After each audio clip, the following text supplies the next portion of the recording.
پاکستان چاہتے تھے. ان کا تصور زیادہ قریب تھا to what you would call a system of social democracy, جو کہ آپ سویڈن, ناروے اور ڈنمارک میں دیکھتے ہیں, اسکینڈینیوین کنٹریز. اور اس کا حوالہ انہوں نے ایک اپنے خط میں بھی دیا ہوا ہے جو انہوں نے 29 مئی 1937 کو قائد اعظم کو لکھا. جس طرح انڈیا میں ہم دیکھتے ہیں کہ نہرو فیملی نے گاندھی نیم, نہرو نیم کو بڑا کیش کیا, آپ نے اقبال نیم کو اتنا کیش کیوں نہیں کیا؟ Why are you thinking about just the Nehru family? آپ بھٹو فیملی کا بھی کہیں, لیکن وہ تو Bhutto family founders of Pakistan میں تو نہیں کنسیڈر ہوگے نا, تو اس لیے میں کہہ رہا تھا. ہاں جی, ایکچولی اس کی وجہ یہ ہے کہ نہرو کا اگر آپ نے مثال دی ہے تو وہ ایک انٹلیکچوئل یا دانشور کم اور ایک سیاستدان زیادہ, پولیٹیکل ایکٹیوسٹ, ایک سیاسی ورکر زیادہ.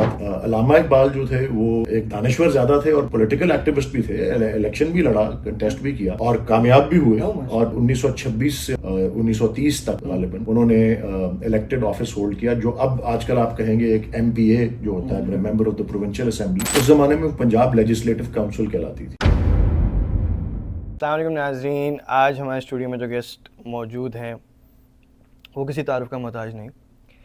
ہم سب جو اپنے آپ کو پاکستانی کہتے ہیں وہ انہی کے دادا جان کا دیکھا ہوا خواب تھا, جو الحمدللہ جس کا پاکستان ہم کہتے ہیں.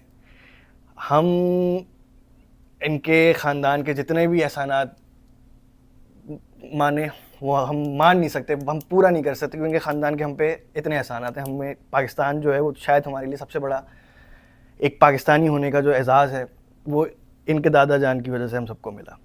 میری مراد ولید اقبال صاحب سے. السلام علیکم سر. وعلیکم السلام جی. کیسے ہیں سر؟ مہربانی جی, بالکل ٹھیک, شکریہ. کیسا لگ رہا ہے کینیڈا؟ کینیڈا میں سردی ہے کچھ, لیکن میں ٹھنڈے ملکوں میں کافی رہا ہوں تو لیکن پاکستان کے مقابلے میں ظاہر ہے سردی ہے. اور ادروائز یہاں کی ڈائیورسٹی, یہاں کا جو نظام تعلیم ہے, یہاں پہ جو کوئی ویلفیئر اسٹیٹ کا جو تصور ہے, یہاں پہ جو ٹالرنس کے اور جو لیولز ہیں, اور اس کے علاوہ جو قانون کی حکمرانی اور آئین کی بالادستی کا جو ایک تصور آئیڈیل جو ہوتا ہے, اس سب کو جب ہم دیکھتے ہیں تو ظاہر ہے داد کا مستحق وہ ملک ہوتا ہے جس کے بارے میں ہم یہ سب دیکھتے ہیں. تو بیسکلی اقبال کا پاکستان شاید یہی ہے. جی, یس اینڈ نو. اگر آپ اس موضوع پہ اگر چاہیں کہ میں اس پہ تھوڑی سی روشنی ڈالوں, ایگزیکٹلی اقبال کس طرح کا پاکستان چاہتے تھے, تو یس, اس سے کچھ حد تک ملتا جلتا, لیکن وہ ان کا تصور زیادہ قریب تھا to what you would call a system of social democracy, جو کہ آپ سویڈن, ناروے اور ڈنمارک میں دیکھتے ہیں, اسکینڈینیوین کنٹریز میں. اور اس کا حوالہ انہوں نے ایک اپنے خط میں بھی دیا ہوا ہے جو انہوں نے 29 مئی 1937 کو قائد اعظم کو لکھا تھا. یہ قائد اعظم نہیں, وہ 12 یا 13 خطوط ہے جو شائع کیے تھے 1945 سے 46 میں, جو کہ علامہ اقبال نے ان کو لکھے تھے, اور وہ 1936 اور 37 کے خطوط ہیں. تو اس مخصوص خط میں انہوں نے یہ کہا ہوا ہے کہ میں نے ایک بڑی کیئرفل, انگلش میں خط ہے, آفٹر ویری کیئرفل اسٹڈی, اور بڑے غور سے اس پہ اچھے خاصا غور کرنے کے بعد میں اس نتیجے پہ پہنچا ہوں, علامہ قائد اعظم سے کہتے ہیں کہ یہ جو سوشل ڈیموکریسی کا جو سسٹم ہے, اس میں کچھ تھوڑی سی اگر ماڈیفیکیشنز کریں معمولی سی, تو وہ اس ہمارے جو اسلامی نظام ہے, جو اسلام کا تصور ہے فلاحی ریاست کا, ویلفیئر اسٹیٹ کا, اس کے سوشل ڈیموکریسی کا سسٹم اسلام کے تصور کردہ ویلفیئر اسٹیٹ کے نظام میں کوئی انقلابی سوچ نہیں ڈالتا, بلکہ ان کے الفاظ یہ ہیں, it is a return to the original purity of Islam, کہ وہ اسلام کی اصل پاکیزگی کی طرف واپس جانا ہے. سو وہ سسٹم جو ہے وہ زیادہ قریب تر ہے, لیکن ہم تو ماشاءاللہ نہ ادھر نہ ادھر کسی کے قریب بھی نہیں پہنچے بدقسمتی سے, لیکن آئیڈیل کم از کم ان کا وہی تھا. تو میرا آپ سے ایک سوال ہے, جس طرح انڈیا میں ہم دیکھتے ہیں کہ نہرو فیملی نے گاندھی نیم, نہرو نیم کو بڑا کیش کیا, آپ نے اقبال نیم کو اتنا کیش کیوں نہیں کیا؟ کیش کرنے کا آپ why are you thinking about just the Nehru family? آپ بھٹو فیملی کا بھی کہیں پھر. لیکن وہ تو Bhutto family founders of Pakistan میں تو نہیں کنسیڈر ہوگے نا, تو اس لیے میں کہہ رہا تھا. ہاں جی, ایکچولی اس کی وجہ یہ ہے کہ نہرو کا اگر آپ نے مثال دی ہے تو وہ زیادہ ایک انٹلیکچوئل یا دانشور کم اور ایک سیاستدان زیادہ تھے, ایک پولیٹیکل ایکٹیوسٹ, ایک سیاسی ورکر زیادہ تھے. علامہ اقبال جو تھے وہ ایک دانشور زیادہ تھے اور پولیٹیکل ایکٹیوسٹ بھی تھے, الیکشن بھی لڑا, کنٹیسٹ بھی کیا. اور کامیاب بھی ہوئے, اور 1926 سے 1930 تک غالباً انہوں نے الیکٹڈ آفس ہولڈ کیا, جو اب آج کل آپ کہیں گے ایک MPA جو ہوتا ہے, member of the provincial assembly. اس زمانے میں پنجاب لیجسلیٹو کاؤنسل کہلاتی تھی. تو اس میں ایک الیکشن میں وہ کامیاب بھی ہوئے, اور ان کی جو ایوان میں تقاریر ہیں, جو وہ موشنز جو لاتے رہے, وہ سارا کچھ وہ پرزروڈ ہے, ریکارڈ کا حصہ ہے. لیکن زیادہ وہ دانشور تھے, اور جب وہ دانشور زیادہ ہوں, اور جب ان کی تعلیمات اور ان کی زندگی جو ہے اس کا فوکس کچھ اور ہو, یہ نہیں کہ اس کا ایڈوانٹیج لیا جائے اور اس کو اپنے پولیٹیکل اس کے لیے آپ استعمال کریں کسی سیاست چمکانے کے لیے, ان کا سبق ہی اس طرح کا نہیں ہے. ان کا سبق تو یہ ہے کہ لوگوں کو آپ لوگوں کو احساس دلائیں, خاص طور پہ ایک تو ہمارے اپنے اسلامی امہ کے حوالے سے کہ ہماری کتنی رچ ٹریڈیشن اور کلچر اور ہمارا کتنا ایک گلوریس پاسٹ ہے, اور اس تک واپس جانا جو ہے وہ بہت ضروری ہے. اور اس کے علاوہ اگر آپ ڈسکنیکٹ بھی کر دیں اس کو, جو محض جو دیکھیں انسانیت جو ہے دنیا بھر میں وہ سارے کے سارے جو ہیں وہ اسلامی امت تو نہیں ہے, اور بھی ہیں.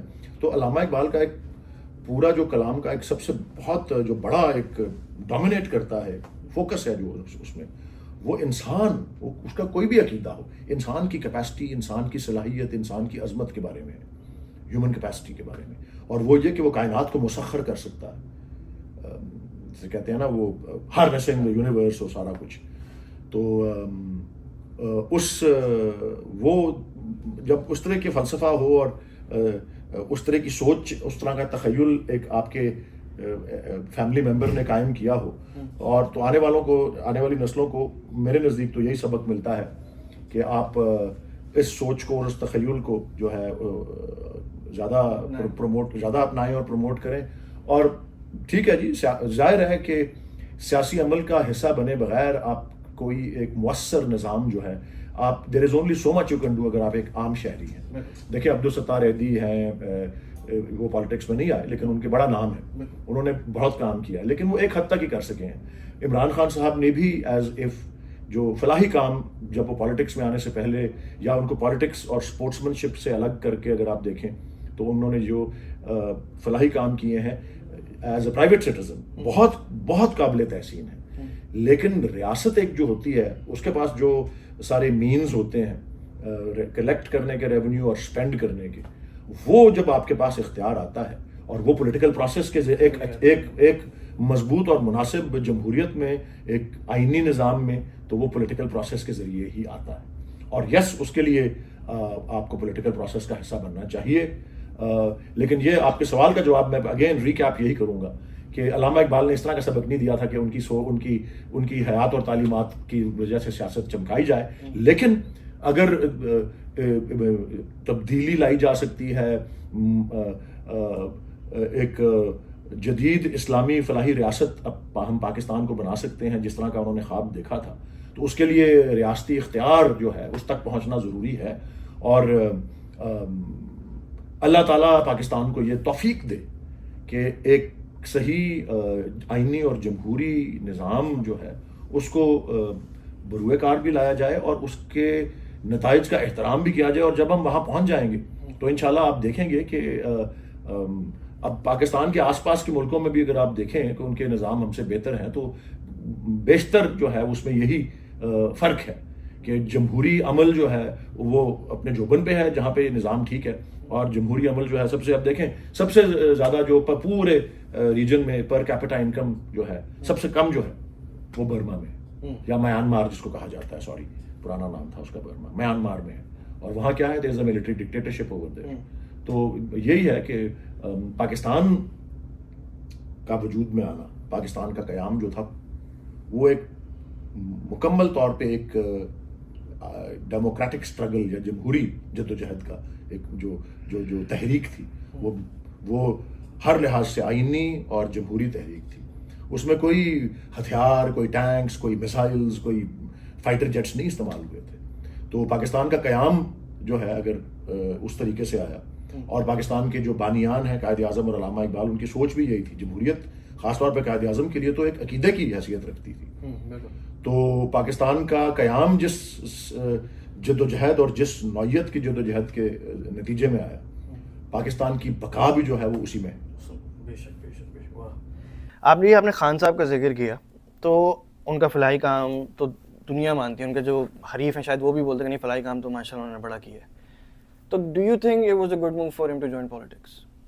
میں نے وہ آپ کو آئی تھنک جواب اس کا کچھ جزوی طور پہ جواب تو دے دیا ہے کہ آپ there is only so much you can do, آپ ایک پرائیویٹ شہری کے طور پہ، اور تبدیلی لانے کے لیے جس کا نعرہ بھی لگایا ہوا ہے کہ جی برنگ چینج ٹو پاکستان، وہ اس کے لیے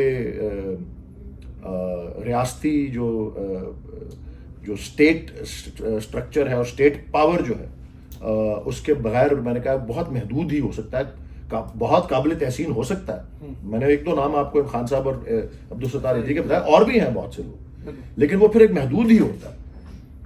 اگر آپ یہ سارے اب دیکھیں، شوکت خانم ایک پروجیکٹ ہے جو کراچی لاہور سے شروع ہوا اور کراچی اور پشاور کا بھی اس کا سلسلہ ہے، اسی طرح مولانا عبدالستار ایدھی کا جو ہے سلسلہ پروسیس، اور دو چار اور نام اگر آپ لینا چاہیں، انڈس ہاسپٹل ہے، سٹیزنز فاؤنڈیشن ہے، چھیپا ہے، یہ سب ان کے سب کے ہونے کے باوجود پاکستان رینک کہاں کرتا ہے ہیومن ڈیولپمنٹ کے اندر؟ دنیا کے 190-95 ملکوں میں 165-167 پہ رینک کرتا ہے ابھی بھی، باوجود ان سب انفرادی ایفرٹس کے۔ وائی؟ کیونکہ اسٹیٹ کا اسٹرکچر، اور وہ ایک محدود حد تک یہ انڈیویجولز کر سکتے ہیں۔ اسٹیٹ کا اسٹرکچر اصل وہ چیز ہے، اسٹیٹ کا پاور، اسٹیٹ کے ریسورسز وہ چیز ہیں جن کو بروئے کار لاتے ہوئے، اور yes again the answer would be کہ خان صاحب کا آئیڈیا بالکل جو ہے یس، مطلب اس میں کمزور دل لوگ تو یہی سمجھیں گے کہ جی خان صاحب کو جن چیلنجز کا سامنا کرنا پڑ رہا ہے، اور ماضی میں بھی انہوں نے بڑے چیلنجز دیکھے ہیں، لوگ ان کا مذاق اڑاتے تھے جب انہوں نے تحریک انصاف بنائی ہے، 20 بندے نہیں ہیں پارٹی میں کہ لوگ کہتے تھے، شاید جنرل مشرف نے ان کو کہا تھا تمہاری تو ٹانگا پارٹی ہے، ٹانگا پارٹی وہ ہوتی ہے جس کے سارے ممبر ٹانگے میں فٹ آ جائیں۔ تو خان صاحب نے اس موقع پہ کہا تھا چلو ٹانگا تو اپنا ہے نا جنرل صاحب۔ بہرحال دیکھیں پھر اللہ تعالیٰ نے کس طرح ان کو سرخرو کیا، اللہ تعالیٰ نے کس طرح ان کو نوازا۔ اور آپ یہ بھی دیکھ لیں کہ میں نے ایک انٹرویو خان صاحب کا دیکھا ہے، آئی تھنک کسی برٹن کے کسی چینل یا کسی انہوں نے بنائی تھی ڈاکیومنٹری 2011 میں، جب ان کا ایک بڑا جلسہ ہوا تھا اکتوبر 2011 میں، اور اس کا نام ہے عمران خان دا ٹپنگ پوائنٹ۔ جو مجھے حیرت ہوئی جس بات کو سن کے، انہوں نے خود بتا رہے ہیں وہ ان کو اپنے انٹرویور کو، کہ ایک وقت یہ بھی آیا تھا کہ 2 یا 3 یا 4 یا 5 active members P T I میں رہ گئے تھے۔ آپ امیجن کریں کتنا کریج درکار ہے۔ آپ ایک سیاسی جماعت بنا کے نکلتے ہیں، آپ یہ دن دیکھتے ہیں کہ جی اس کے اندر 4-5 ایکٹیو ممبرز رہ گئے ہیں، لیکن it takes a lot of courage. یہ جرت اس کو کہتے ہیں کہ کھڑے رہے پھر بھی اپنے سٹینڈ پہ۔ اور پھر دیکھیں علامہ اقبال ہی کا شعر ہے، گئے دن کے تنہا تھا میں انجمن میں، یہاں میرے رازداں اور بھی ہیں۔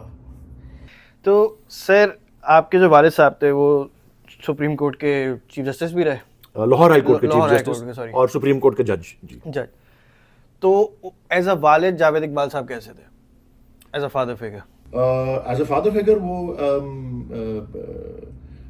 ایسے ہی تھے جس طرح کہ ان کے والد نے ان کو نصیحت کی تھی۔ ان کے والد کا سایہ ان کے سر پر صرف 14 سال کی عمر تک رہا۔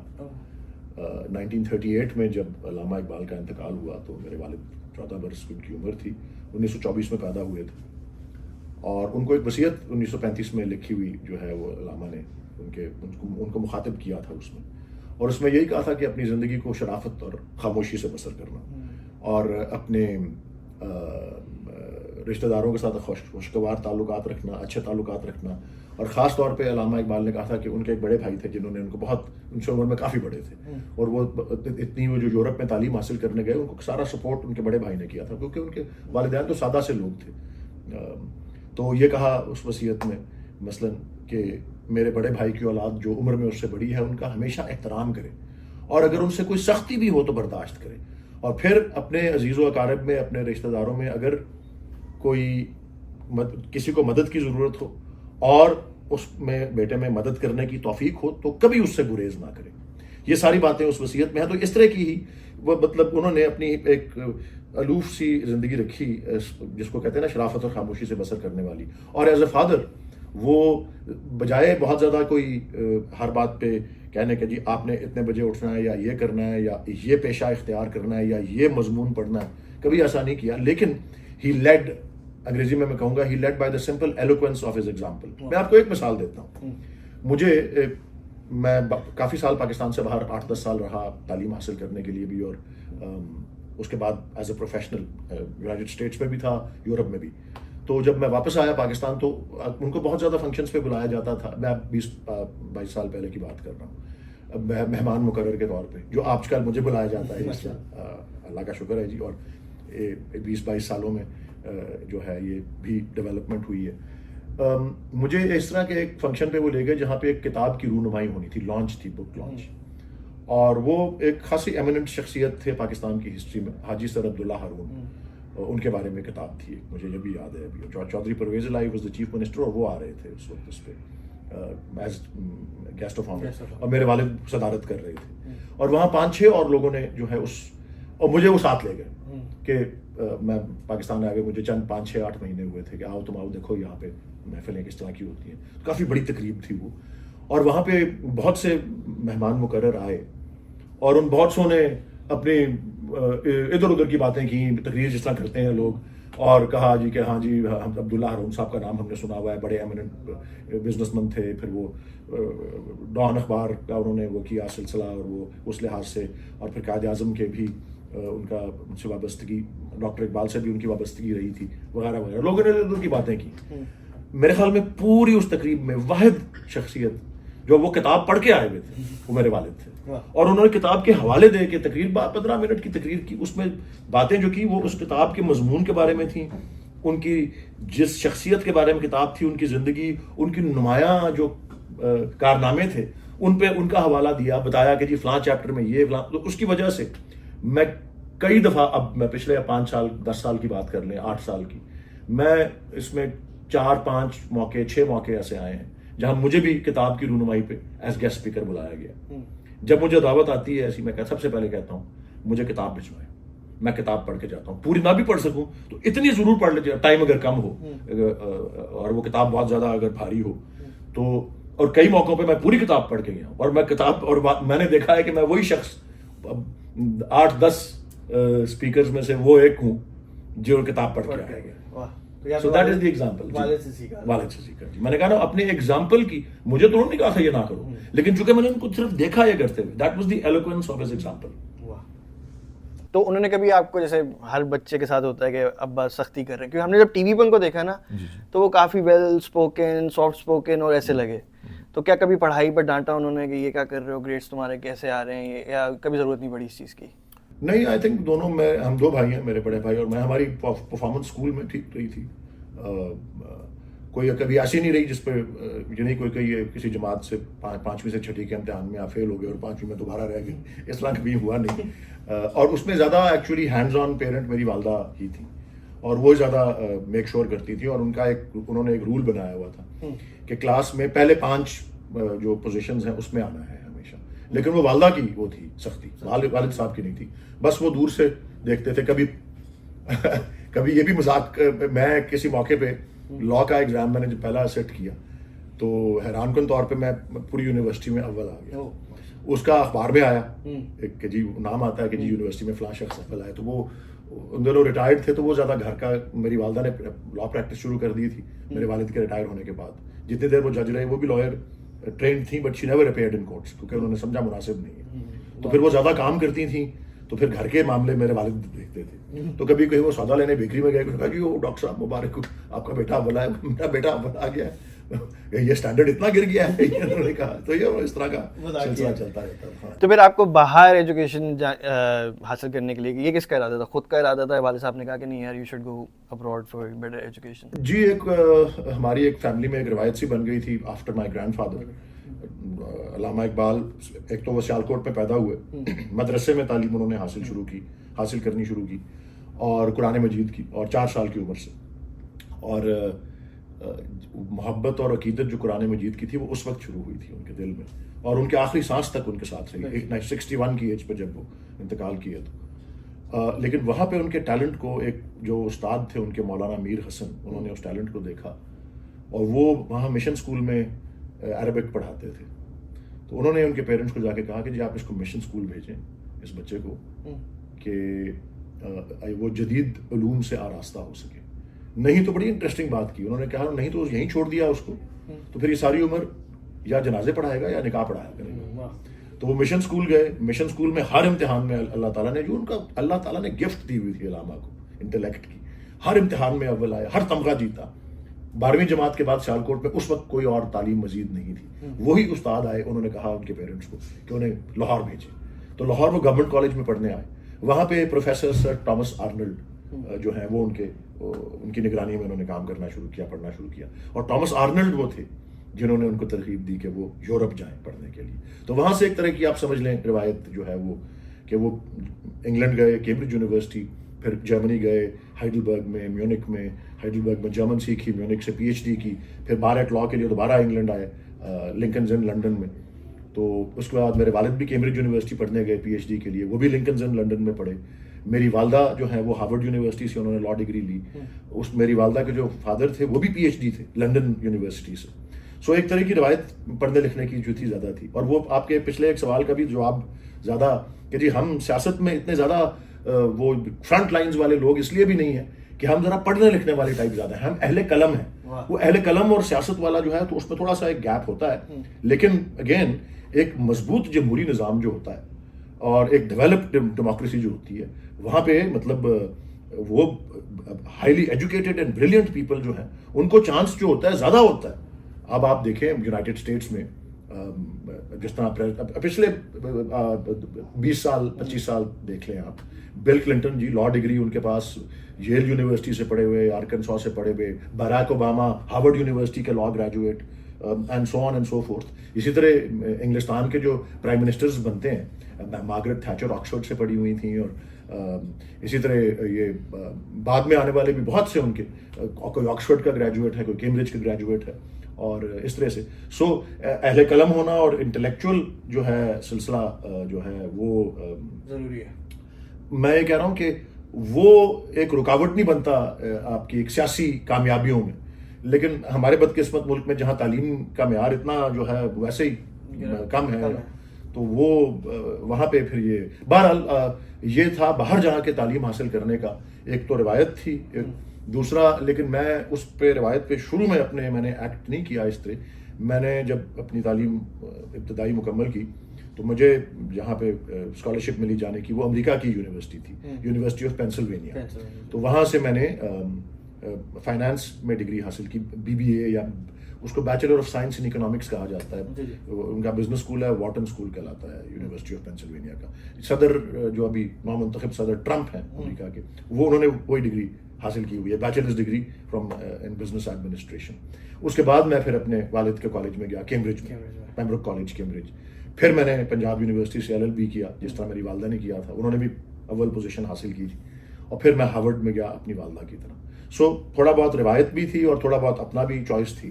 تو اس طرح سے یہ سارا سلسلہ. آپ یعنی جو لوگوں کے ڈریم ہوتے ہیں کہ یار وہ کیمبرج میں پڑھیں یا ہارورڈ میں پڑھیں, آپ نے دونوں میں ماشاء اللہ تعلیم حاصل کی. جی, اور میری بھی ڈریم تھی جی, اور اللہ تعالیٰ نے وہ ڈریم کو پورا کیا جی, اللہ تعالیٰ نے وہ توفیق دی جی. تو اگر آپ کو دونوں کو رینک کرنا ہو تو کچھ ہے پریفرنس کہ یعنی کیمبرج اس میں بہتر تھا یا ہارورڈ اس میں بہتر تھا؟ مشکل ہے, میں آپ کو بتاؤں اس لیے کیونکہ وہ بہت مختلف ہیں دونوں. وہ بالکل اس طرح ہے جس طرح آپ کوئی پوچھے کہ جی آپ کو کون سا شاعر بہتر لگتا ہے, علامہ اقبال یا مرزا غالب. مرزا غالب کا بالکل ایک اور قسم کا سٹائل ہے اور بہت عظیم شاعر ہے. اور علامہ اقبال کا اپنا, علامہ اقبال کو کچھ موقع بھی ایسے ملے جو مرزا غالب کو نہیں ملے تھے. وہ تو باہر تعلیم حاصل ہی نہیں کرنے گئے, علامہ صاحب کا وہ اور سلسلہ تھا. لیکن وہ کمپیریزن یا میوزک, اگر آپ بہت جو پاپ میوزک کے بڑے بڑے نام ہیں آج کل کے تو نہیں, خاص طور پہ جب وہ جو انقلاب میوزک میں آیا تھا 60s میں, اس کے 2 بڑے نام اگر آپ لے لیں, بیٹلز اور رولنگ سٹونز. آپ پوچھیں کسی سے بیٹلز بہتر ہے کہ رولنگ سٹونز بہتر ہے, وہ دونوں بڑے عظیم میوزیکل جو تھے پرفارمرز تھے دونوں جو گروپس آپ کمپیئر نہیں کر سکتے, لیکن ان کو وہ ان کا سٹائل دونوں کا ڈفرینٹ تھا. تو اس لیے لیکن میں ایک بات ضرور آپ سے عرض کرتا ہوں اپنے تجربے سے, اور میں اپنے جن یونیورسٹیوں میں پڑھا ہوں, میں نے یہ محسوس کیا اور میں نے اپنے کریئر میں یہ دیکھا کہ ہارورڈ یونیورسٹی کا جو نام ہے, حالانکہ کیمبرج اس سے کہیں زیادہ قدیم, اور بلکہ ہارورڈ یونیورسٹی کی بنیاد رکھنے والے کیمبرج میں سے پڑھ کے آئے تھے, جان ہارورڈ. پھر آ کے اس سے انسپائر ہو کے اس نے ہارورڈ کی بنیاد رکھی. اس وجہ سے وہ چھوٹا قصبہ شہر جو بoston کے دریا کے پار تھا بالکل برابر میں, اس کا نام کیمبرج میساچوسٹس رکھا گیا, اس اوریجنل کیمبرج کی. لیکن جتنا زیادہ کارپوریٹ امریکہ میں اور یہ وال اسٹریٹ اور اس طرح کی جگہوں میں جتنا نام جو ہے ہارورڈ کا ہے اور جتنے ڈورز وہ اوپن کرتا ہے, میں اپنی دیگر یونیورسٹیاں جن سے میں نے بہت ویلیوبل جو ہے تعلیم حاصل کی, میں سمجھتا ہوں پرائس لیس, لیکن اس کا کوئی مقام ہی کچھ اور ہے ہارورڈ کا. اور وہاں کے وسائل بھی جو ہیں ان کے پاس جتنے زیادہ ہیں, وہاں کے وہاں سے جو پڑھ لکھ کے بہت کامیاب ہوتے ہیں لوگ, وہ بہت اپنا وہاں پہ انڈاؤ کرتے ہیں, ریٹرن کرتے ہیں ٹو دیئر الما میٹر. باقیوں میں بھی کرتے ہیں لیکن وہاں اور زیادہ روایت ہے. اور ان کی جو انفراسٹرکچر ہے, ان کی جو فیکلٹی ہے, ان کا جو اسٹوڈنٹ باڈی ہے, یہ سارے حوالوں سے وہ میں نے محسوس کیا. کم از کم اب بہت اور بھی اچھی اچھی یونیورسٹیاں ہیں جہاں میں نہیں گیا ہوا, جہاں نہیں پڑھا میں, جس طرح اسٹینفرڈ ہے, جس طرح ییل ہے, جس طرح پرنسٹن ہے, امریکہ کی میں بات کر رہا ہوں, یا آکسفرڈ ہے, میں جہاں نہیں پڑھا ہوا. یقیناً ان کے بھی زبردست معیار ہے اور زبردست لوگ انہوں نے وہاں پروڈیوس کیے ہیں, لیکن میں کم از کم کمپیئر ان سے کر سکتا ہوں جہاں میں پڑھا ہوں. تو میں نے یہ دیکھا ہے کہ اس کا بہت زیادہ, اگر آپ پوچھ رہے نا کہ وہ بہتر ہے یا یہ بہتر ہے, بہتر یا بدتر کسی کو نہیں کہوں گا, لیکن یہ میں ضرور محسوس کرتا ہوں کہ ایک بڑا منفرد مقام ہارورڈ کی جو نام نے ہے وہ کمایا ہوا. مجھے یہ بتائیں, پاکستانی یونیورسٹیز یا ایجوکیشن سسٹم کبھی اس لیول پہ پہنچ سکتا ہے؟ کیوں نہیں پہنچ سکتا جی. کیسے پہنچے گا؟ ایک تو میں شعر پہلے عرض کرتا ہوں, علامہ کی مشہور نظم ہے طلوع اسلام, اس کا ایک بڑا مشہور شعر ہے کہ غلامی میں نہ کام آتی ہیں شمشیریں نہ تدبیریں. اور دوسرا مصرع زیادہ امپورٹنٹ ہے, جو ہو ذوق یقین پیدا تو کٹ جاتی ہیں زنجیریں. تو یہ اگر ہم ذوق یقین پیدا کر لیں تو یہ زنجیریں جو ہماری کم خواندگی کی ہیں, ان لٹریسی کی جو ہے, پاکستان دنیا کے سب سے کم لٹریٹ ملکوں میں شمار ہوتا ہے, وہ کیوں نہیں ہم توڑ سکتے. اور آپ دیکھیں کہ پاکستان ایجوکیشن پہ اپنے بجٹ کے حوالے سے اسپینڈ کتنا کرتا ہے, 2% سے بھی کم, وہاں 1.5% یا 1.25%. یہ ڈیولپڈ کنٹریز جو ہیں جن کا میں نے آپ کو مثال بھی دی, یہ منیمم جو ہے جو اپنا ایک جو نارم جو ایک سمجھا جاتا ہے وہ 4% ہے, اور ویسے ایک اچھا اسٹینڈرڈ جو ہے وہ 20% ہے. Canada spends about 11%. یہ یونائٹیڈ اسٹیٹس, یو کے, یہ جو اسکینڈینیوین کنٹریز ہیں, they all spend above 6%. تو کجا آپ 1-1.5% کر رہے ہیں اور کجا 6% جو اس سے کتنے گنا زیادہ ہے, 5-6-8 گنا زیادہ. تو بالکل یہ اٹس میٹر آف پرائیورٹی اور اپنے ریسورسز کی الوکیشن, اور ٹیلنٹ کی کوئی کمی نہیں ہے ہمارے ملک میں. قائد اعظم بڑی عظیم شخصیت تھے, کوئی چھوٹے موٹے بہت بڑے وکیل تھے. علامہ اقبال ایک بہت بڑے انٹلیکچوئل تھے, وہ سویڈن سے آئے تھے, وہ ڈنمارک سے آئے تھے. کہاں پیدا ہوئے تھے؟ قائد اعظم کراچی میں پیدا ہوئے تھے, علامہ اقبال سیالکوٹ میں پیدا ہوئے تھے. یہ کہاں ہے؟ پاکستان کے اندر ہے, وہ پاکستان کی ہی سرزمین ہے نا. تو اگر وہ آج سے 100 سال 150 سال پہلے ایسے لوگ پیدا کر سکتی تو آج نہیں کر سکتی. تو ٹیلنٹ بہت ہے, ہمیں سسٹم چاہیے. میں نے مثال جو دی علامہ اپنے گرینڈ فادر کی کہ وہ مدرسے سے مشن اسکول گئے, مشن اسکول سے گورنمنٹ کالج گئے, گورنمنٹ کالج سے آگے انگلستان اور جرمنی پڑھنے گئے. ان کو موقع, سسٹم نے موقع فراہم کیے تھے. وہ ایک ٹھیک ہے غلامی کا زمانہ تھا, برطانوی تسلط تھا ہندوستان پہ, لیکن پھر بھی ایک کسی لحاظ سے ایک میریٹوکریسی بھی تھی, اور قائد بھی اسی سسٹم سے گزرے ہیں. تو ہمیں بھی ایک اس میریٹوکریسی کو لانے کی ضرورت ہے, اور کیوں نہیں کر سکتے ہم. اور اس کی ایک میں نے آپ کو بتایا نا کہ 2 بڑے جو ہیومن ڈیولپمنٹ کے حوالے سے اہم شعبے ہیں, ایجوکیشن اینڈ ہیلتھ کیئر, دونوں کے اندر ہم لیگ کرتے ہیں. اور میں نے آپ کو ایک خاص طور پہ, کیونکہ آج کا موضوع زیادہ ایجوکیشن ہے, اور آپ دیکھ لیں انہیں دونوں شعبوں کو اپنے فلاحی کام کے حوالے سے عمران خان صاحب نے بھی جو ہے پک کیا. پہلے جو اپنی ان والدہ کو اپنی جس اذیت سے گزرتے ہوئے انہوں نے دیکھا, اور دیکھا کہ اگر ان کی حالانکہ اچھے بھلے ویل ٹو ڈو فیملی سے کامیاب کرکٹر, پاکستان کے کپتان, ان کو جتنی دشواری آ رہی تھی ان کے علاج کے حوالے سے, پاکستان میں دوائی لینے کے حوالے سے, انہوں نے دیکھا یار اگر مجھے یہ ہو رہا ہے تو عام آدمی کے لیے کیا ہوگا. تو انہوں نے پھر یہ کیا, اور پھر اس کے بعد یہ شوکت خانوں کا, پھر اس کے بعد آگے جا کے چند 20-22 سال بعد یا جب بھی انہوں نے پھر نمل کی جو ہے بنیاد رکھی. وہ بھی دیکھیں 2 شعبے, 2 ایریاز جن میں وہ چاہ رہے تھے, انہوں نے انفرادی سطح پر تو اپنا کام کر کے دکھایا. سو نمل کا بھی یہ ہے سلسلہ کہ ادھر بھی جس طرح سے ایک طرح سے شوکت خانم کا جو ہے ماڈل, وہ 70 سے زیادہ فیصد لوگ وہاں پہ فری جو ہے ان کا ٹریٹمنٹ ہوتی ہے. یہاں 97% اسٹوڈنٹ اسکالرشپس پہ ہیں. اور 70% آن فل اسکالرشپس, یعنی کہ ان کے لیے بھی فری ہے. تو وہ تقریباً برابر ہی ہیں. ادھر 70% فری علاج ہے, یہاں 70% فل اسکالرشپس ہیں, جو شرح بڑھ رہی ہے. اب اس سال جو کلاس انٹیک ہوئی ہے نمل میں 198 اسٹوڈنٹس ایڈمٹ ہوئے ہیں. ایک تو یہ دیکھیں کہ اس میں سے 105 خواتین ہیں اور 93 مرد ہیں, یعنی کہ فیمیل انرولمنٹ جو ہے 53% ہے, میل انرولمنٹ 47%. اور اس میں سے 193 اسٹوڈنٹس میں سے 198 اسٹوڈنٹس میں سے 183 فل اسکالرشپس میں ہیں, دیٹس اباؤٹ 87%. تو یہ 70 کی شرح بڑھ رہی ہے. اور وہ سبجیکٹس بھی وہاں بائی دا وے, یہ کمپیوٹر سائنس, یہ بزنس ایڈمنسٹریشن, میتھمیٹکس, اور یہ جو سبجیکٹس پڑھائے جاتے ہیں یہ بھی گارنٹی کرتے ہیں کہ آپ گریجویشن کے ٹائم پہ 90% اسٹوڈنٹس کو جابس بھی مل جاتے ہیں. اچھا, یونیورسٹی آف بریڈفورڈ کا اس کے ساتھ کیا کنیکشن ہے؟ دیکھیں جی, جب یہ اس ادارے کو قائم کیا گیا تو یہ ایکچولی سب سے پہلے یہ مراحل جو ہیں اس سے گزرنا ہوتا ہے. پہلے انسٹیٹیوٹ بنتا ہے, یا کم از کم اس کیس میں تو یہ ہوا تھا, نمل انسٹیٹیوٹ سے نمل کالج سے نمل یونیورسٹی. تو جب آپ یونیورسٹی کے اسٹیٹس پہ پہنچتے ہیں, اور اس میں بھی کوئی ریکوائرمنٹس ہوتی ہیں کہ جی اگر آپ کے پاس اتنے سے زیادہ ڈپارٹمنٹس ہوں تو آپ انسٹیٹیوٹ تصور ہوتے ہیں, یا اتنے منیمم اتنے ڈپارٹمنٹس اور انسٹیٹیوٹ ہیں, اگر اس سے اوپر چلے جائیں تو پھر آپ کالج کے اسٹیٹس پہ آ جاتے ہیں, اور پھر اس سے آگے چلے جائیں تو پھر آپ کو یونیورسٹی کا اسٹیٹس ملتا ہے. اور 2021 میں جو ہے ایکچولی نمل کو یونیورسٹی کا اسٹیٹس ملا تھرو اے پروونشل لیجسلیشن یا انیکٹمنٹ, جو پنجاب اسمبلی نے نمل یونیورسٹی میاں والی ایکٹ جو ہے اس کی منظوری دی. تو اس سے پہلے جب آپ یونیورسٹی بن جاتے ہیں, آپ خود پھر آپ کے پاس ڈگری اوارڈنگ اسٹیٹس آ جاتا ہے. تو اپنے ابتدائی سالوں میں 2021 سے پہلے کہ جو کافی سارے سال تھے, کیونکہ 2008 سے وہاں پہ شروع ہوا سلسلہ, ان سالوں میں پہلے کچھ میرے خیال 7 ایئرز یونیورسٹی آف بریڈفورڈ سے افیلیشن تھی, اور ڈگری یونیورسٹی آف بریڈفورڈ کی ملتی تھی اسٹوڈنٹس کو. امتحان وہ یونیورسٹی آف بریڈفورڈ کے جو وہاں سے ڈیزائن ہو کے آتے تھے, وہاں گریڈنگ ان کی ہوتی تھی, اور پھر ڈگری بریڈفورڈ کی ملتی تھی. پھر کچھ سال بعد, کیونکہ اور عمران خان صاحب بریڈفورڈ یونیورسٹی کے چانسلر بھی بنے, تو پھر ان کو پھر مصروفیت اتنی بڑھ گئی, وہ چانسلر سے اسٹیپ ڈاؤن کیے. تو کچھ سال پھر UET کی ڈگریز جو ہے یہ جو ہے نمل جو ہے دیتا رہا. اور اب 2021 کے بعد سے, and I think the last class جو 23 میں فنش ہوئی ہے وہ پہلی کلاس تھی جس کو نمل یونیورسٹی اٹ سیلف کی ڈگریز ملی ہے. تو یہ اس کا سارا بیک گراؤنڈ ہے. اور اب ماشاءاللہ اس سال کے اندر 2024 میں نمل کو یہ بھی ایک سنگ میل یا مائل سٹون کا جو ہے اس سے اس کو عبور کیا ہے, اور وہ یہ ہے کہ اب اس کے 1000 سے زیادہ گریجویٹس جو ہیں وہ ریئل ورلڈ کے اندر ہیں, اور from the time of its inception. It's not that long, اتنا کوئی زیادہ ٹائم نہیں ہوا, اور 1000 گریجویٹس, 1000 گریجویٹس بہت بڑی بات ہے. جی بسم اللہ. تو سر آپ ماشاءاللہ بہت ہی نوٹیبل فیملی, ریسپیکٹڈ فیملی سے تعلق رکھتے ہیں, تو پھر وائی PTI, آپ کو کیا لگتا تھا کہ خان صاحب سے آپ کی ویلیوز الائن کرتی ہیں, PTI سے آپ کی ویلیوز الائن کرتی ہیں؟ جی میں آپ کو اس کا بڑا کلیئر جواب ہے میرے ذہن میں. وہ یہ ہے کہ اگر عمران خان پالیٹکس میں نہ آتے تو میں کبھی پالیٹکس میں نہ آتا. اور اس کی وجہ یہی ہے کہ پالیٹکس کو تو ویسے تو پالیٹکس کا ایک طرح سے آپ سمجھ لیں سنت ہے, لیکن ہمارے سسٹم میں تو اس کو ایک طرح کا گالی بنا دیا گیا. بالکل.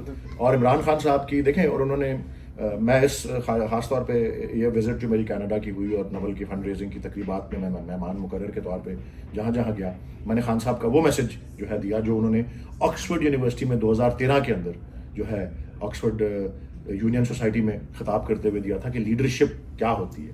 لیڈر کی 3 کوالٹیز بتائی تھیں. ایک اس کا ویژن ہوتا ہے جو اس کے سیلف سے زیادہ بڑا ہوتا ہے, اس کے سیلف تک محدود نہیں ہوتا بلکہ نیشن اور سوسائٹی تک ہوتا ہے, اور وہ ویژن کو پھر فیس کرنے کے لیے وہ ہر قسم کی اسٹرگل کرتا ہے. دوسرا وہ یہ ہوتا ہے کہ جی لیڈر وہ ہوتا ہے جو اپنے خوف کو جو ہے اس کے اوپر جو ہے اس کو کانکر کر لے, خوف کو, اپنی فیئرز جو ہے اس کو اوور کم کر لے.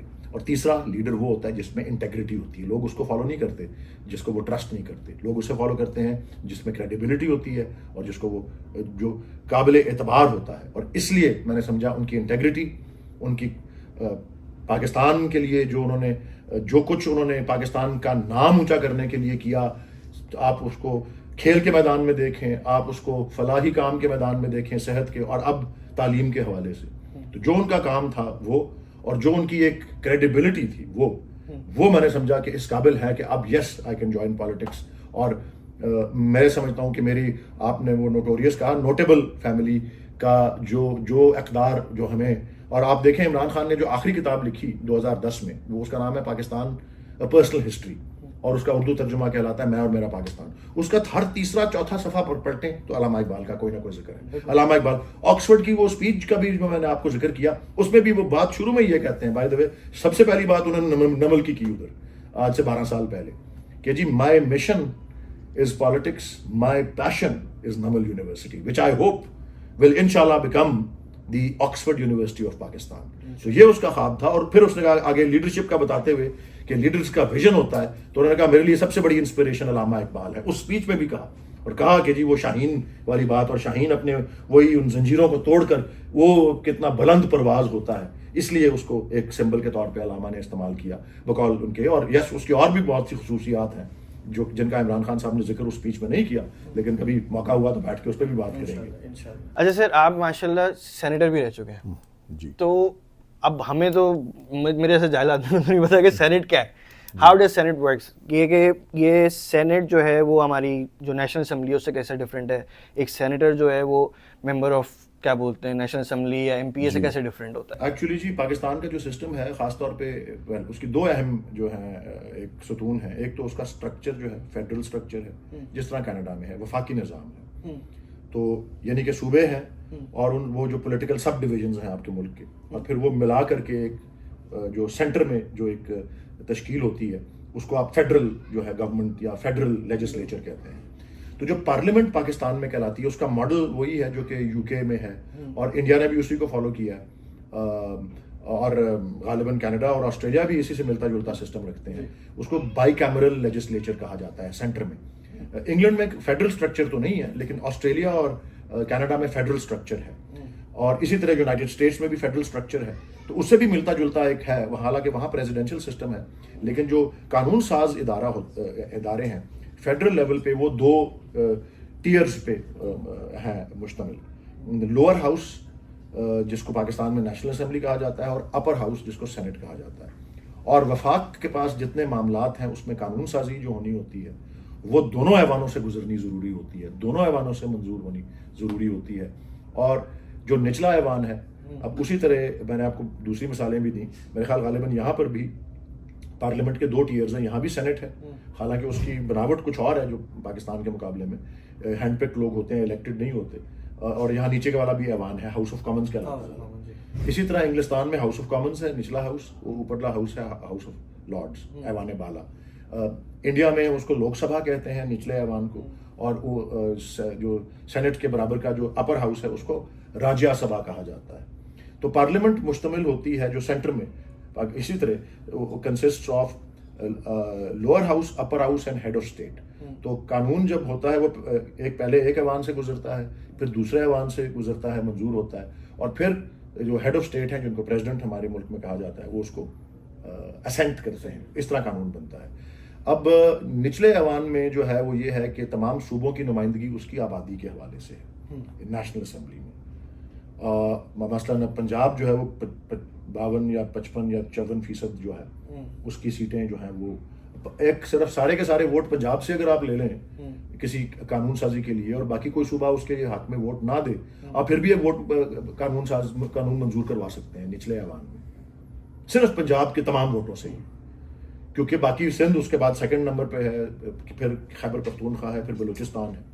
سینٹ میں یہ ہے کہ چاروں صوبے جو ہیں ان کی حیثیت برابر ہے، ان کی برابر نشستیں ہیں، اور سینٹ کے نمائندے سینٹ میں جو آتے ہیں ان کو الیکٹ اس طرح سے کیا جاتا ہے کہ وہ اسی جس صوبے کی وہ نمائندگی کر رہے ہیں اس صوبے کی صوبائی اسمبلی کے ممبرز ووٹ دیتے ہیں، اور اس صوبے میں جتنے آپ کے پاس ہر پارٹی کے پاس جتنی فیصد نمائندگی ہے اتنے فیصد وہ سینٹ میں لوگ جو ہیں ان کے اس پارٹی کے جو ہیں وہ آ جاتے ہیں. اور اس کے علاوہ سینٹ کی ایک اور چیز یہ ہے، سینٹ ایک پرماننٹ باڈی ہے. نیشنل اسمبلی تو ڈیزالو ہو جاتی ہے اپنی ٹرم پوری ہونے پر، یا جب اس کو اپنی ٹرم سے پہلے بھی کوئی ڈیزالو کرنا چاہے، جو لیڈر آف دا ہاؤس ہوتے ہیں پرائم منسٹر، تو وہ ہو سکتی ہے. سینٹ ایک پرماننٹ باڈی ہے، وہ 6 سال کی مدت کے لیے سینیٹر الیکٹ ہوتا ہے، اور وہ ہوتا یہ ہے کہ 3 سال کے بعد آدھا سینٹ ریٹائر کرتا ہے، تو وہ ایک نیا بیچ آتا ہے آدھے سینٹ کا، اور پھر اگلا 3 سال آگے جا کے پھر وہ آدھا سینٹ ریٹائر کرتا ہے، اور پھر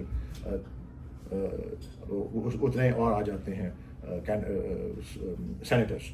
سو پرماننٹ باڈی ہے نمبر 1. نمبر 2 پیرٹی ہے, ہاؤس آف دا فیڈریشن اس کو اسی لیے کہا جاتا ہے. اور یہ کہ سوائے بجٹ کے یا منی بل کے ہر قانون, ہر آئینی ترمیم دونوں ایوانوں سے گزرنی ضروری ہے, منظور ہونی ضروری ہے. سادہ قانون سادہ اکثریت سے اور آئینی ترمیم 2/3 اکثریت سے.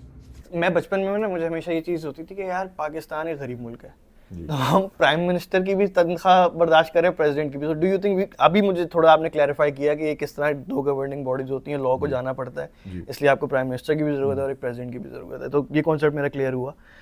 مجھے پھر یہ بتائیں کہ آپ کو کیا, یعنی جب بھی کوئی باہر جاتا ہے پڑھنے کے لیے پھر وہ باہر ہی سیٹل ہو جاتا ہے, میجورٹی تو یہی دیکھا ہے ہم نے. آپ کو کیا ضرورت پڑی کہ ہم نے کہا نہیں یار میں پاکستان جاؤں گا اور ملک کو صحیح کروں گا؟ بس جی وہی وجہ جس کی وجہ سے عمران خان جیسے لوگ پاکستان ہی میں ہیں. حالانکہ ان کو نہیں کو موقع مل سکتے تھے کرکٹ کے بعد بھی کامنٹری کر کے, انالیسس کر کے, وہ سارا کچھ کر کے, اور اتنا زیادہ وہ عیش و عشرت کی زندگی گزار سکتے تھے, باہر کے دورے کر سکتے تھے, سب کچھ. انہوں نے پاکستان میں رہنا ضروری سمجھا. ہمیں یہ ایک بات بھی آپ نے پہلے پوچھا تھا کہ والد کس طرح کے والد تھے اور والدہ, اور ان کی تربیت کس طرح کی تھی. یہ بھی کوئی اتنے زیادہ واضح الفاظ میں تو کبھی ہمیں اس طرح حکم نہیں تھا, لیکن ہماری تربیت ہمیشہ سے ایسی ہی تھی کہ ہم نے سیٹل اپنے ملک میں ہی کرنا ہے. ٹھیک ہے, باہر پڑھنے گئے, میں کچھ زیادہ وقت گزارا باہر, مطلب باقی میرے فیملی ممبرز تو پڑھ کے اب جیسی تعلیم مکمل ہوئی واپس آ گئے.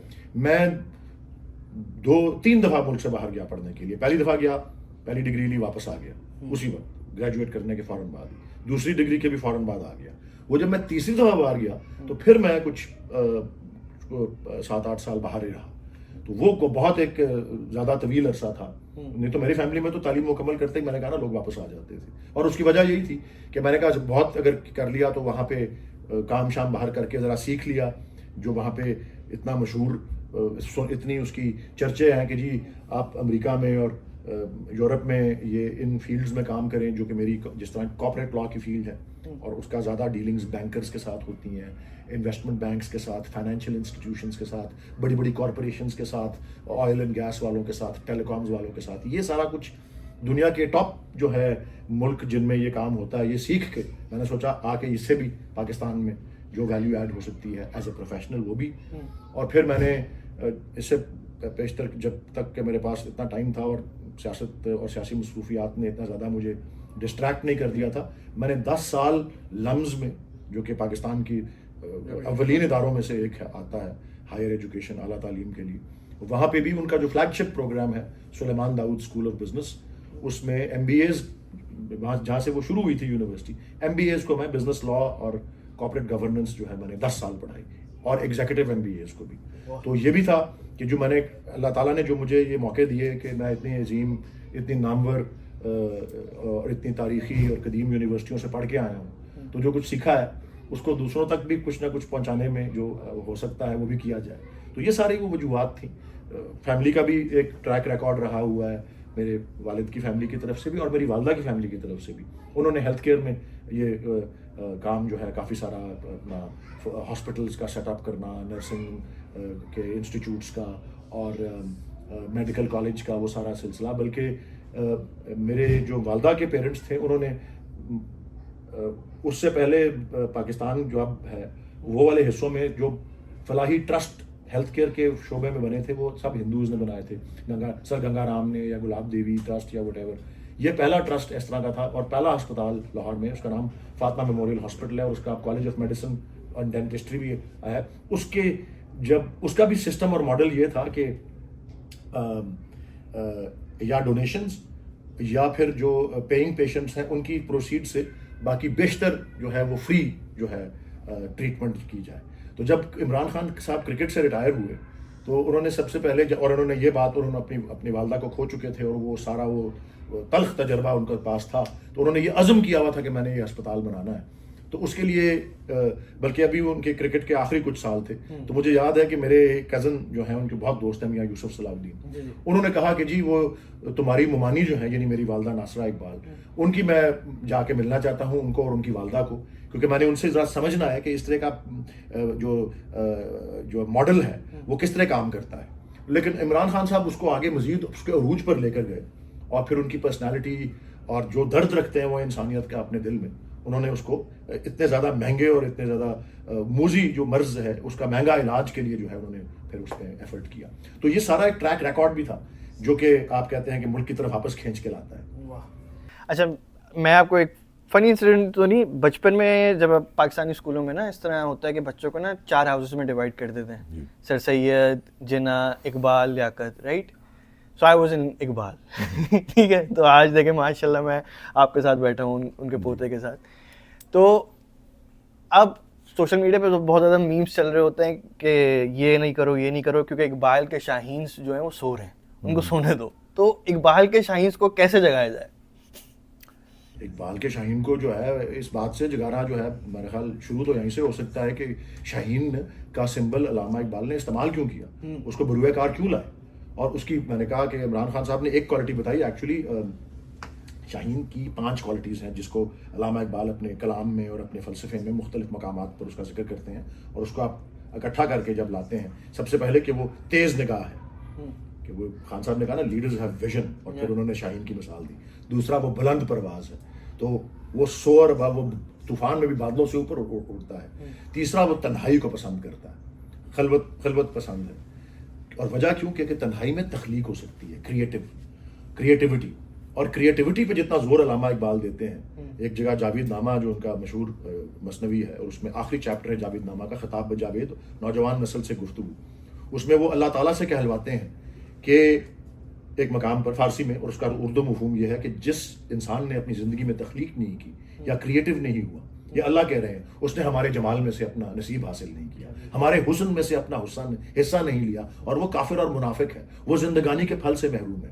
تو یہ تیسری کوالٹی جو ہے وہ ہے تنہائی پسند, کیونکہ تنہائی میں کریٹیوٹی ہو سکتی ہے. چوتھی کہ شاہین بے نیاز ہوتا ہے. وہ شاہین جو ہے وہ کبھی آشیانہ نہیں بناتا. پرندوں کی دنیا کا درویش ہوں میں کہ شاہی بناتا نہیں آشیانہ, علامہ کا مشہور شعر ہے. وہ پلٹنا جھپٹنا, پلٹ کر جھپٹنا, لہو گرم کرنے کا ہے یہ بہانہ, اور پرندوں کی دنیا کا درویش ہوں میں کہ شاہی بناتا نہیں آشیانہ. اور 5ویں اور آخری کوالٹی جو ہے شاہین کی وہ یہ ہوتی ہے کہ وہ کبھی کسی دوسرے کے ہاتھ کا مارا ہوا شکار نہیں کرتا. کیا طائر لاہوتی اس رزق سے موت اچھی جس رزق سے آتی ہو پرواز میں کوتاہی. سو شاہین سو رہے ہیں, ان کو جگانے کا طریقہ یہ ہے کہ ان کو بتائیں شاہین ہوتا کیا ہے, اور وہ اس پہ عمل کر کے دکھائیں. دعا تو یہی ہے کہ وہ عمل کریں. تو سر آپ کینیڈا آئے جی, نمل یونیورسٹی کی فنڈ ریزنگ کے لیے, بالکل جی, بالکل. تو اس میں فرینڈ آف نمل کا کیا کردار ہے؟ فرینڈز آف نمل کینیڈا جی, یہ یہاں کا جو وہ ایک چیریٹیبل جو ہے اینٹیٹی بنائی گئی ہے آج سے کچھ سال پہلے. اور وہ ان جو میں نے آپ کو پہلے شروع میں ہی گفتگو کے یہ بتایا تھا کہ جب 97% اسٹوڈنٹس کو اسکالرشپ جو ہے وہ دینی ہوتی ہے, یا نمل کا جو ہے سلسلہ اور ماڈل یہ ہے, اور وہاں پہ رورل ایریا کی وہ یونیورسٹی, اور پاکستان کے 71 ڈسٹرکٹ سے جو ہیں وہ اسٹوڈنٹس آتے ہیں, تو وہاں کی بھی دیکھیں ڈائیورسٹی کیسی ہے.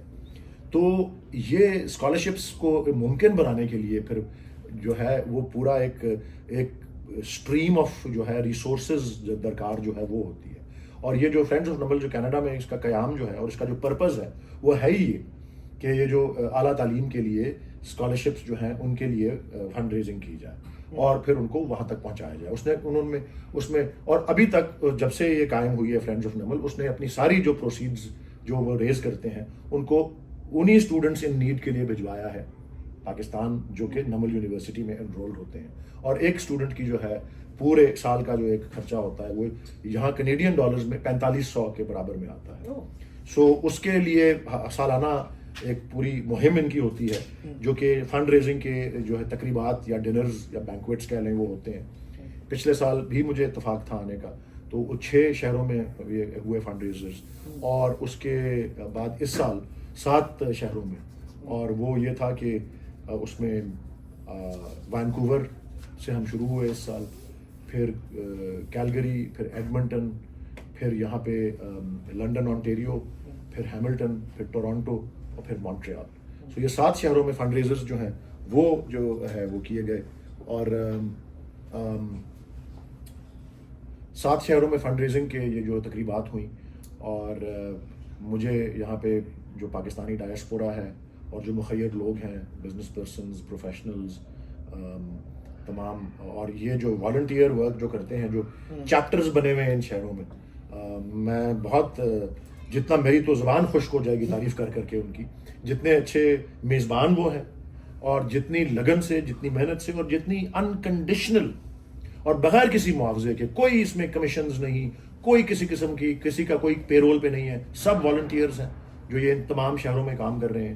اور یہاں ٹورانٹو میں ہیڈ کوارٹرز اس ایک لحاظ سے ہے, یہ سینٹرل ٹیم, یہ عبدالحمید صاحب جو ہیں اس کے پریزیڈنٹ ہیں, علی مرزا ہیں, اس کے علاوہ وسیم دورانی صاحب ہیں, ایوب عالم ہیں, یہ سب مختلف فیلڈس ہیں, کوئی چارٹرڈ اکاؤنٹنٹ ہیں اور کوئی بزنس مین ہیں, اور اس طرح سے. لیکن یہ پھر انہوں نے ہر ان شہروں میں چیپٹرز بنائے ہوئے ہیں, اور یہ ان اسکالرشپس کے حوالے سے جو ہے اس پہ ساری لوگوں کو ایک تو انوائٹ اسی طرح کیا جاتا ہے, کچھ تھوڑا سا ان کو انٹرٹین کرنے کے لیے, کوئی آرٹسٹ بھی سلسلہ ہو جاتا ہے, کوئی پاکستان سے بھی آ گئے, کوئی یہاں لوکل کوئی کر لیے, اور میرے جیسے لوگ آ کے ان کو پھر صرف اپیل یہی کرتے ہیں کہ میں پاکستان سے آیا ہوں, یہ دیکھیں نمل کے کریڈینشلز ہیں, جس میں بہت سی باتیں ریزونیٹ کرتی ہیں, یا آپ جس کو ریزونیٹ کرنے کا ایگزیکٹ مطلب جو اردو میں ہے وہ یہی ہے کہ جی سر ملتے ہیں. کیا میں نے آپ کو بتایا ڈائیورسٹی ادھر ہے, مین اسٹریمنگ آف جو ہے آپ کی پاپولیشن جو ہے رورل پاپولیشن پور, وہ اسکالرشپس کے لیے. اور ایک جو ابھی تک جس بات کا میں نے ذکر نہیں کیا اور جو بڑی اہم ہے, وہ ایک ہے کہ یہ ایک ریئر ایگزامپل ہے میریٹوکریسی کا, کہ نول یونیورسٹی میں جو ایڈمیشن آپ کو درکار ہونے کی جو ضروریات لوازمات پوری کرنے جو ہیں اس کے لیے کیا کرنا پڑتا ہے. سب سے پہلے آپ کا جو یہاں کا جو لیول ہے ہائی اسکول کا جو ایکول ہے, وہ وہاں اس کو انٹر کہا جاتا ہے. انٹرمیڈیٹ میں اگر آپ کا سکور 70% ہے تو آپ اپلائی کرنے کے لیے ایلیجیبل ہوتے ہیں, آپ اپلائی نہیں کر سکتے ادروائز. تو 70% سے اوپر اپلائی کرنے کا ملتا ہے آپ کو وہ موقع. اس کے بعد آپ ایک ایڈمیشن ٹیسٹ بیٹھتے ہیں, اس میں بھی ایک منیمم تھریش ہولڈ ہے, اس سے اوپر آئے تو آپ ایڈمٹ ہوتے ہیں. تو یہ ایک اس کی ٹرانسپیرنٹ اور میرٹ ڈریون جو ہے طریقہ ایڈمیشن کا.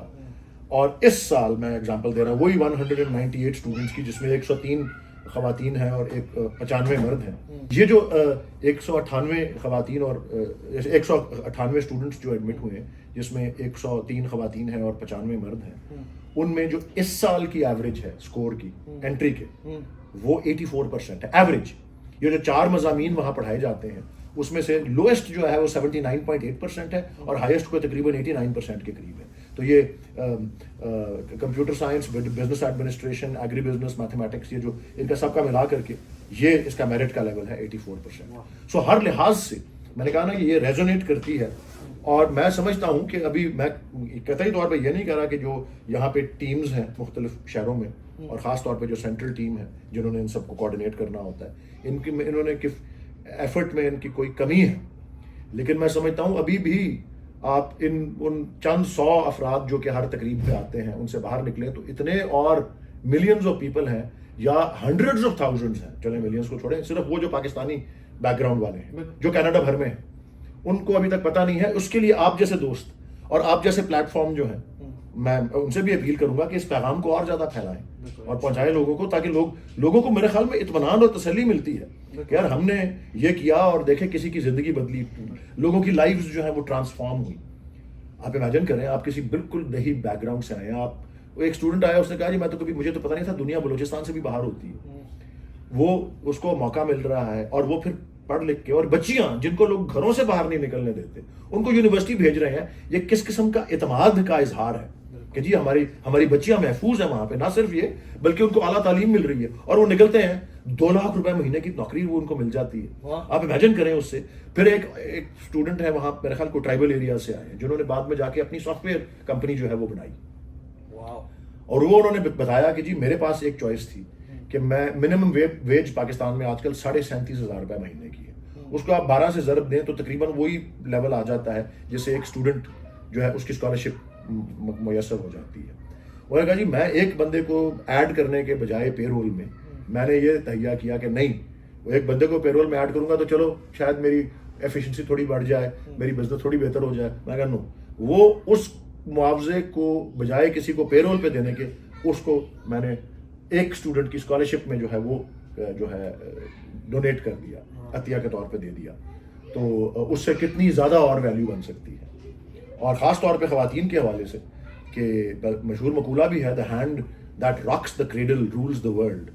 اور علامہ اقبال نے بھی اپنے ایک مقالے میں آج سے کوئی 100 سال پہلے لکھا تھا کہ عورت, اس میں کوئی شک نہیں کہ عورت جو ہے وہ تمام تہذیب کی جڑ ہے, یعنی کہ روٹ آف آل سویلائزیشن ہے. اس کو تعلیم کے زیور سے آراستہ کرو, اور بلا شبہ اگر آپ ایک مرد کو تعلیم دو تو آپ ایک فرد واحد کو تعلیم دیتے ہو, لیکن اگر آپ ایک عورت کو تعلیم دو تو پورے خاندان کو آپ جو ہے وہ تعلیم دیتے ہو. تو یہ کچھ چند جو ہمارے پاس وقت تھا, مجھے امید ہے کہ نمل کے بارے میں آپ کو بتا سکا ہوں کچھ, جس سے لوگ انسپائر بھی ہوں اور اس کی اور زیادہ سپورٹ میں آئیں, کینیڈا کے اندر بھی اور دنیا بھر میں. انشاءاللہ. تھینک یو سو مچ سر, آپ نے اپنے قیمتی وقت میں سے تھوڑا سا وقت نکالا.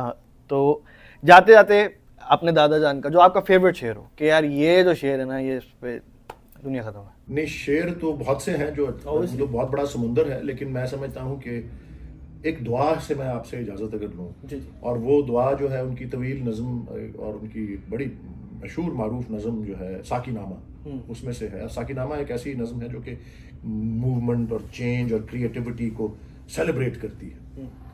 اور یہ بھی علامہ کے کلام میں نے جو آپ کو جس طرح ہیومن کیپیسٹی کا بتایا, یہ بھی ایک اور ایسپیکٹ ان کے کلام کا جو ہے بڑا ایک وسیع پیمانے پر جو آتا ہے. وہ یہی محسوس کرتے ہیں کہ یہ چاند اور یہ سیارے اور یہ ہیونلی باڈیز یہ مسلسل اسٹیٹ آف موشن میں ہیں, یہ انسان کے لیے بھی پیغام ہے کہ مسلسل حرکت میں رہے.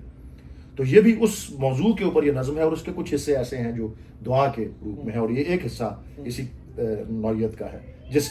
چند اشعار ہیں ان سے میں کنکلوڈ کروں گا اور اجازت لوں گا کہ زمانے کے انداز بدلے گئے, نیا راگ ہے ساز بدلے گئے, پرانی سیاست گری خار ہے, زمیں میر و سلطان سے بیزار ہے, خرد کو غلامی سے آزاد کر, جوانوں کو پیروں کا استاد کر, تڑپنے پھڑکنے کی توفیق دے, دل مرتضیٰ سوزے صدیق دے, تیرے آسمانوں کے تاروں کی خیر, زمینوں کے شب زندہ داروں کی خیر, جوانوں کو سوزے جگر بخش دے, میرا عشق میری نظر بخش دے, میرے نالائے نیم شب کا نیاز, میری خلوت و انجمن کا گداز, امنگیں میری آرزوئیں میری, امیدیں میری جستجوئیں میری, یہی کچھ ہے ساکی متاع فقیر, اسی سے فقیری میں ہوں میں امیر, میرے قافلے میں لٹا دے اسے, لٹا دے ٹھکانے لگا دے اسے.